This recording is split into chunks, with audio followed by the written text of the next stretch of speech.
Il existe un type d'homme que toutes les femmes connaissent. Et quand elles en parlent entre elles, elles utilisent toujours les mêmes mots. Il est adorable. Il ferait tout pour moi. Mais je ne le vois pas comme ça. Et cet homme, en entendant ces mots, ne comprend pas. Parce que dans sa tête, il a tout fait bien. Il a été présent, il a écouté, il a soutenu, il a dépensé, il a sacrifié, il n'a jamais manqué de respect, il n'a jamais blessé. Et pourtant, elle ne ressent rien. Pire encore, elle choisit un autre homme. Un homme qui semble moins bien sur le papier, moins attentionné, moins disponible, moins gentil. Et lui reste là, seul, à se demander ce qui cloche dans ce monde. Mais voici ce que personne ne lui dit. Ce n'est pas le monde qui est injuste, ce n'est pas elle qui est cruelle, c'est lui qui envoie les mauvais signaux depuis le début. Et ces signaux, il crie une seule chose à voix haute, la faiblesse. Aujourd'hui, on va aller au fond de ce mécanisme, pas pour te dire de devenir quelqu'un d'autre, pas pour te rendre dur ou froid, mais pour te montrer exactement où quelque chose se fausse et pourquoi les hommes faibles, aussi gentils soient-ils, repoussent systématiquement ce qu'ils désirent le plus. Reste jusqu'à la fin, parce que la dernière partie de cette vidéo est celle que personne ne dit jamais. Et c'est pourtant elle qui change tout. Partie 1. La faiblesse ne ressemble pas à ce que tu crois. Quand on parle de faiblesse masculine, la plupart des gens imaginent un homme qui pleure dans son coin, qui implore, qui envoie des messages à 3 heures du matin. Mais la vraie faiblesse est bien plus subtile que ça. La vraie faiblesse, c'est l'homme qui dit oui quand il pense non. C'est l'homme qui sourit quand il veut argumenter. C'est l'homme qui change d'avis dès qu'il sent que le sien déplaît. C'est l'homme qui donne, donne, donne sans jamais rien exiger en retour, non pas parce qu'il est généreux, mais parce qu'il a peur. Peur du conflit, peur du rejet, peur de perdre quelque chose qu'il n'a même pas encore vraiment. Il y a 500 ans, un homme vivait en exil, dépouillé de tout. Et depuis cet exil, il a mis par écrit des vérités si dérangeantes que des gouvernements ont tenté de faire brûler ses écrits. Son nom était Machiavel. Et ce qu'il avait compris sur la nature humaine est d'une précision chirurgicale encore aujourd'hui. Machiavel écrivait qu'il est beaucoup plus sûr d'être craint que d'être aimé. Il ne parlait pas de tyrannie. Il parlait de respect. Il avait observé que les gens prennent la gentillesse pour acquise. Ils l'ont toujours fait.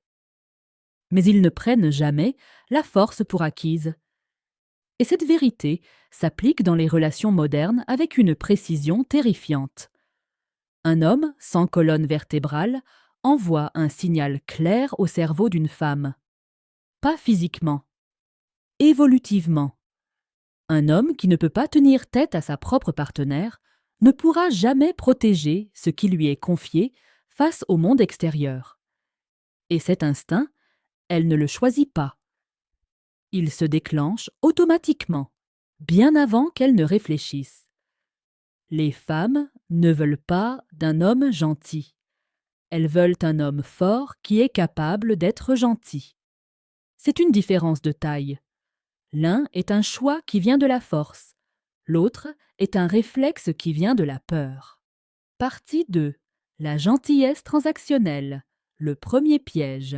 Voici la première erreur que font les hommes faibles, et c'est la plus profonde de toutes. Être gentil pour être aimé plutôt que parce qu'on est quelqu'un de bien. Je sais que cette distinction peut sembler fine. Laisse-moi te l'expliquer concrètement. Quand ta gentillesse vient d'un endroit libre, quand tu fais quelque chose pour l'autre parce que tu en as sincèrement envie, sans calcul, sans attente cachée, ça se ressent. C'est chaleureux, c'est réel, et cette gentillesse-là peut coexister parfaitement avec l'attirance. Mais quand ta gentillesse est conditionnelle, même si tu ne le formules jamais ainsi, quand elle est motivée par le besoin d'être appréciée, par la peur du conflit, par l'espoir que si tu donnes assez, elle finira par ressentir quelque chose, Alors elle change complètement de nature. Elle devient une stratégie déguisée en générosité. Et les femmes le ressentent. Pas toujours consciemment. Mais quelque chose dans l'énergie de cette gentillesse-là sonne faux. Pas parce que tu es faux, mais parce que tu n'es pas libre. Il y a un mot pour ça. La gentillesse transactionnelle. Tu donnes, tu attends, tu n'exprimes pas l'attente, mais elle est là. Et elle crée une pression invisible que l'autre perçoit sans pouvoir la nommer. Pose-toi cette question honnêtement. Est-ce que je serais aussi attentionnée si je savais avec certitude qu'elle ne m'aimera jamais? Si la réponse est non, alors ta gentillesse n'est pas entièrement libre. Et c'est là que quelque chose se fausse depuis le début. Machiavel l'avait compris à sa façon. Il observait que les dirigeants qui cherchaient désespérément à être aimés de leur peuple finissaient toujours par être méprisés. Pourquoi? Parce que le besoin d'approbation est visible. Et ce qui est visible comme besoin est perçu comme faiblesse. Si cette vidéo commence déjà à mettre des mots sur quelque chose que tu ressentais sans pouvoir l'expliquer, abonne-toi maintenant et active la cloche, parce que ce qu'on dit ici, tu ne l'entendras nulle part ailleurs. Partie 3. L'absence de friction, ce que l'homme faible ne comprend pas. La deuxième erreur de l'homme faible, ne jamais dire non. Ne jamais créer de friction. Tu es d'accord avec presque tout ce qu'elle dit. Tu évites les désaccords. Tu changes de position dès que tu sens que la tienne ne lui plaît pas. Tu t'adaptes, tu lisses, tu maintiens toujours une surface agréable, et tu penses que c'est ça être mature, être facile à vivre, être quelqu'un de bien. Mais voici ce qui se passe de l'autre côté. Quand quelqu'un ne dit jamais non, quand il n'y a jamais de friction, jamais de désaccord, jamais de moment où cette personne tient sa position, elle devient transparente, prévisible. Et ce qui est totalement prévisible ne crée pas de tension. Et sans tension, il n'y a pas d'attirance. Il y a aussi quelque chose de plus profond. Quand tu dis toujours oui, tu envoies un message implicite et dévastateur. Son approbation est plus importante que ta propre vérité. Et ça, une femme le ressent comme un manque fondamental. Pas parce qu'elle est cruelle. Parce que l'instinct cherche quelqu'un qui sait ce qu'il veut et qui ose le tenir face à la pression. Machiavel écrivait que les hommes jugent plus par l'œil que par la main. Ce qu'il voulait dire, c'est que la perception compte plus que la réalité.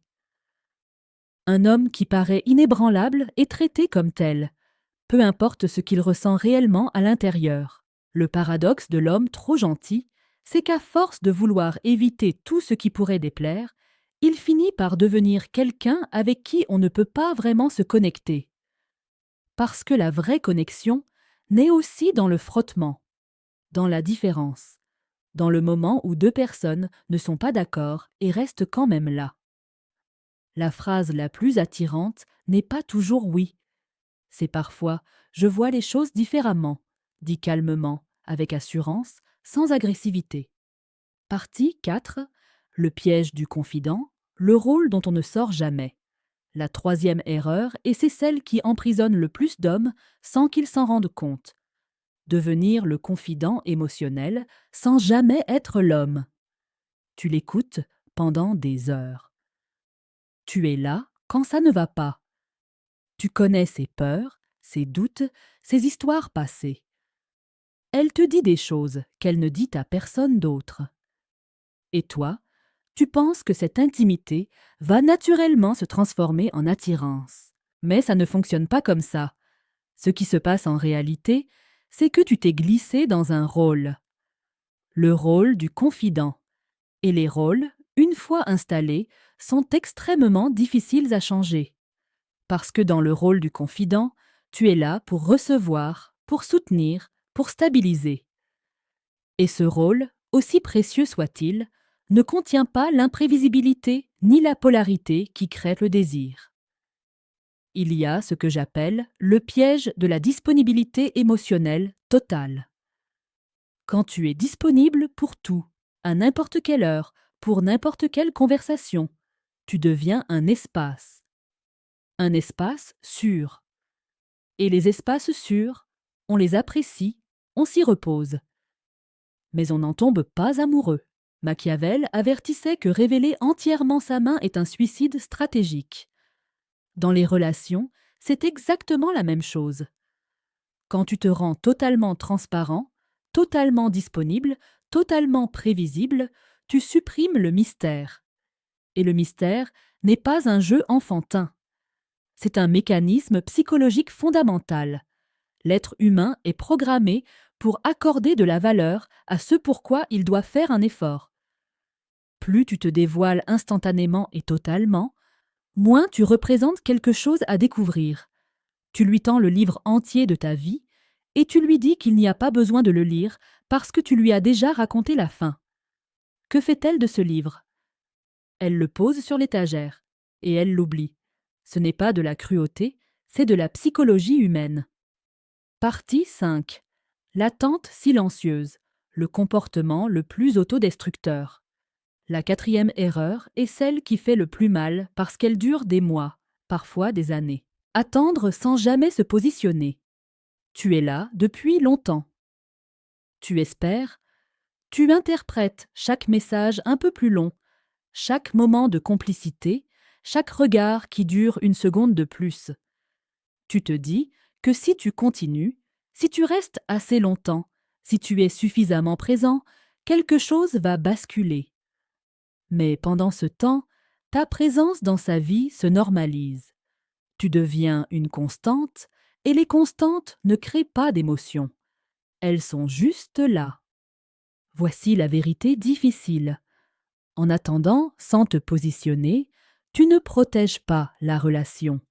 Tu te protèges toi. Tu évites le risque du rejet en ne te mettant jamais vraiment en jeu. Et cette protection a un coût énorme parce que pendant que tu attends, tu accumules des sentiments non exprimés qui créent de la frustration, du ressentiment parfois, et une énergie que l'autre perçoit sans comprendre d'où elle vient. Machiavel écrivait que la fortune favorise les audacieux, que l'homme qui hésite, qui joue la sécurité, qui attend le moment parfait, finit invariablement écrasé par les circonstances, tandis que l'homme qui avance avec décision, même s'il se trompe, commande son destin d'une manière que l'homme prudent ne connaîtra jamais. L'homme dit dangereux n'est pas attirant parce qu'il est imprévisible. Il est attirant parce qu'il est décisif. Il ne demande pas la permission de vivre sa vie. Il ne calcule pas le risque de chaque pas. Il avance. Et ce mouvement pur d'un homme qui se fait assez confiance pour agir est irrésistible. Se positionner, ce n'est pas faire une déclaration dramatique en pleurant. C'est simplement être clair sur ce que tu ressens et ce que tu veux, calmement, avec assurance, sans forcer de réponse. Et accepter la réponse, quelle qu'elle soit, avec la même sérénité. Un homme qui sait ce qu'il veut et qui ose le dire est infiniment plus attirant qu'un homme qui orbite en silence en espérant être remarqué un jour. Si ce que tu entends en ce moment commence à changer ta façon de voir les choses, abonne-toi.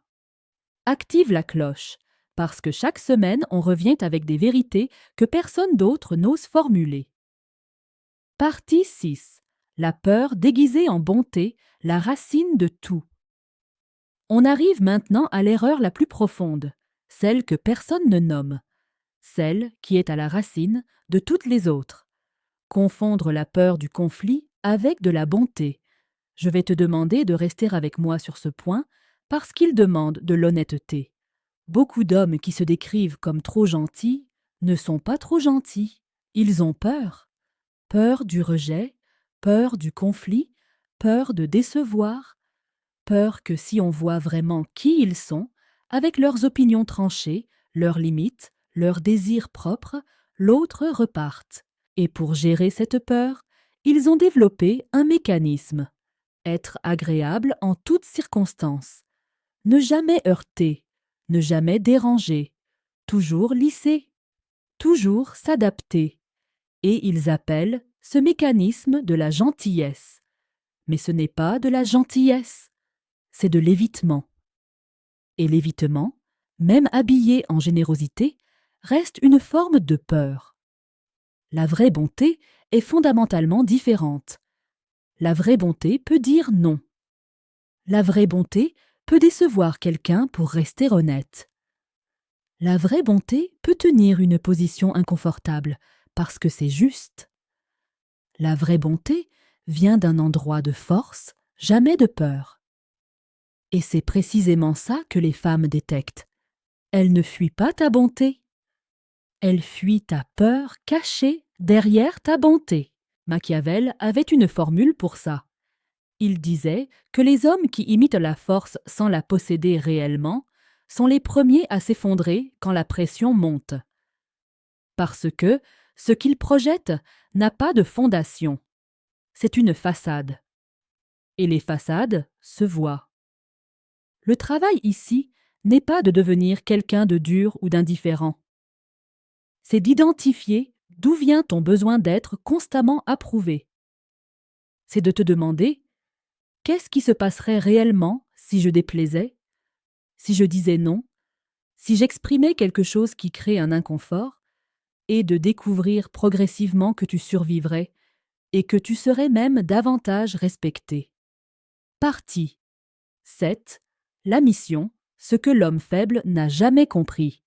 Voici maintenant la vérité que Machiavel n'a jamais écrite explicitement sur les relations, mais qui imprègne chacune de ses pages. Les femmes veulent un homme qui a une mission, pas un homme riche nécessairement, pas un homme parfait physiquement, un homme qui a quelque chose dans sa vie qui compte plus qu'elle. Je sais que ça peut sembler paradoxal. Laisse-moi t'expliquer pourquoi c'est en réalité la chose la plus sensée du monde. Ce n'est pas parce qu'une femme veut être négligée. C'est parce qu'un homme qui a une mission est un homme qui a une direction. Il possède sa propre gravité. Il génère son propre mouvement. Et cette gravité, cet élan, est sans aucun doute la qualité la plus profondément attirante qu'un être humain puisse projeter. Machiavel a passé sa vie à étudier les grands leaders. Et le schéma qu'il retrouvait chez chaque homme qui commandait la loyauté des autres, c'était une focalisation singulière sur leur but. Ces hommes ne construisaient pas leur existence autour des attentes de leur entourage. Ils avaient une vision et tout le reste, y compris l'amour, gravitait autour de cette vision. Maintenant regarde ce qui se passe quand tu n'as pas de mission. Tu fais d'elle ta mission, et à l'instant même où tu fais ça, tu as déjà perdu. Pourquoi ? Parce qu'aucun être humain ne veut être la seule raison de vivre d'un autre. C'est une pression beaucoup trop lourde, c'est étouffant. Et surtout, c'est profondément peu attirant. Quand tu fais d'une femme le centre de ton univers, tu lui communiques quelque chose de dévastateur. Tu lui dis que rien ne se passait dans ta vie avant qu'elle arrive, que tu étais incomplet sans elle, et rien ne détruit l'attraction plus rapidement qu'un homme incomplet. Comparez ça à l'homme qui a une mission. Il se réveille chaque matin avec un but. Il construit quelque chose. Il avance vers une destination qui le passionne vraiment. Quand il passe du temps avec une femme, c'est parce qu'il le choisit, pas parce qu'il n'a rien d'autre à faire. Et c'est précisément ce choix qui donne de la valeur au temps passé ensemble. C'est ce choix qui fait qu'elle se sent réellement valorisée, pas par défaut, mais par décision. Partie 8. Le pouvoir de savoir partir. Nous arrivons maintenant au chapitre le plus crucial, celui où la sagesse de Machiavel frappe le plus fort dans le contexte des relations modernes. Le pouvoir ultime n'est pas la séduction, ce n'est pas l'argent, ce n'est pas même la confiance en soi telle que la plupart des gens l'entendent, c'est la capacité de savoir partir. Machiavel expliquait qu'un prince ne doit jamais être si attaché à une alliance qu'il ne peut pas la rompre lorsqu'elle ne sert plus ses intérêts. Il ne parlait pas de trahison gratuite. Il parlait d'autoconservation. Il comprenait que dès l'instant où tu ne peux plus quitter une situation, tu en deviens le prisonnier. Dans une relation, cela se manifeste de façon dévastatrice. L'homme faible est celui qui ne peut pas partir. C'est celui qui tolère le manque de respect parce qu'il a trop peur du vide que le départ créerait. C'est celui qui accepte les mensonges et l'indifférence parce qu'avoir quelque chose, même de médiocre, lui semble préférable à n'avoir rien. Et voici la tragédie. Chaque fois qu'il reste malgré un mauvais traitement, sa valeur s'effondre un peu plus dans les yeux de l'autre. Non pas parce qu'elle est cruelle, mais parce que son incapacité à partir hurle qu'il n'a pas d'autres options, que son attention est si désespérée qu'il accepterait n'importe quel prix, même celui de sa dignité. Comparez ça à l'homme qui peut partir. L'homme qui dit calmement, sans drame ni colère, « Je tiens à toi, mais je n'accepte pas d'être traité de cette façon. » Et qui agit en conséquence. Cet homme est, dans le sens le plus noble du terme, impressionnant. Il démontre quelque chose d'incroyablement rare. Un respect de soi qui n'est pas négociable. C'est le paradoxe ultime que Machiavel aurait adoré. L'homme prêt à perdre la relation est généralement celui qui la garde, parce que sa volonté de partir montre que son amour est un choix, pas une dépendance. Et un amour choisi a infiniment plus de valeur qu'un amour né de la peur. Partage cette vidéo à un homme dans ta vie qui a besoin de l'entendre, parce que parfois, une seule conversation peut changer une trajectoire entière. Partie 9. Ce que l'homme faible doit vraiment comprendre sur lui-même. On a parlé des erreurs. On a parlé des mécanismes. Mais il reste une vérité finale que très peu de gens ont le courage d'aborder. La faiblesse masculine dans les relations ne vient pas d'un manque de technique. Elle ne se résout pas avec des répliques apprises par cœur ou des stratégies de séduction copiées sur Internet. Elle vient d'une blessure. La blessure d'un homme qui, quelque part, à un moment de sa vie, a appris que pour être aimé, il fallait mériter sa place. Il fallait se rendre utile. Il fallait ne jamais déranger. Il fallait être tellement agréable que personne ne pourrait jamais avoir de raison de partir. Et ce mécanisme de survie émotionnelle, aussi compréhensible soit-il, produit exactement le résultat inverse de ce qu'il cherche. En essayant de prendre le moins de place possible pour être aimé, l'homme invisible finit par devenir invisible. Et on ne désire pas ce qu'on ne voit pas. Machiavel l'a compris d'une façon différente. Chaque leader qui a échoué dans son œuvre a succombé à une faiblesse interne. L'arrogance parfois, mais surtout l'insécurité. Le besoin désespéré d'être approuvé. Ces hommes-là cherchaient la validation de leur entourage au lieu de puiser leur force de l'intérieur. Et cette dépendance extérieure les a invariablement détruits. Le vrai travail n'est donc pas d'apprendre à séduire, c'est de se conquérir soi-même. Se conquérir soi-même, pas conquérir le monde, pas dominer les autres, affronter ses propres faiblesses et refuser d'être défini par elles, regarder ses peurs en face et les traverser une par une. L'homme qui fait ce travail n'a plus besoin de ruse. Sa présence communique tout ce qu'il y a à savoir. Il n'attire pas par ce qu'il dit, il attire par ce qu'il est devenu. Conclusion : arrête de chasser, commence à devenir. Alors voilà la vérité finale. Tu peux apprendre toutes les techniques du monde. Tu peux mémoriser chaque stratégie de psychologie. Tu peux appliquer chaque astuce de séduction qui circule sur les réseaux. Mais si tu n'as pas fait le travail interne, tout ça est une façade fragile. Et les femmes voient à travers les façades. Elles ont un instinct millénaire pour détecter l'insincérité. Ce qu'elles ne peuvent pas ignorer, ce qu'elles ne peuvent pas feindre de ne pas voir, C'est une transformation authentique. Un homme qui est véritablement devenu fort, discipliné, déterminé et conscient de sa propre valeur n'a plus besoin de stratégie. Sa présence suffit. Alors arrête de chasser. Commence à bâtir.